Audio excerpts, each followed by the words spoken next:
Për rrugën Tetov-Prizren po punohet në projektimin e tunelit, pasi ai do të jetë tuneli më i madh në shtet.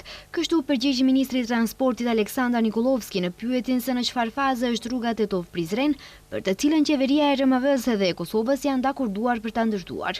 Ai theksoi se është i kënaqur për ecjen e dinamikës së punimeve, duke marrë parasysh se bëhet fjalë për një prej projekteve më të mëdha, për të cilin pasi ta përfundojnë projektimin, tha se do ta dinë edhe vlerën e së njëjtës.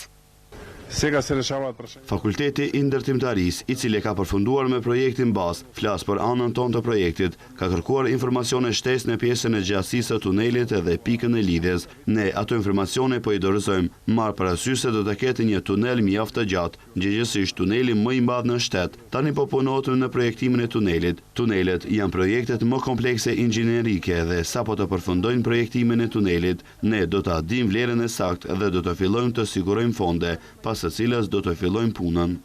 Kurse sa i përket punimeve në autostradën Tetov-Gostivar, ministri paralajmëroi se vitin e ardhshëm do të jenë gati kilometrat e para, ndërsa shtoi se nëse punët shkojnë sipas dinamikës së tanishme, ajo do duhet të jetë e gatshme në vitin 2028. Ndërtimi i autostradës Tetov-Gostivar po shkon mirë. Është një autostradë që kjo qeveri e nisi. Të gjitha çështjet që lidhen me shpronësimin janë zgjidhur. Tani po zgjidhen edhe çështjet që lidhen me zhvendosjen e tubacioneve.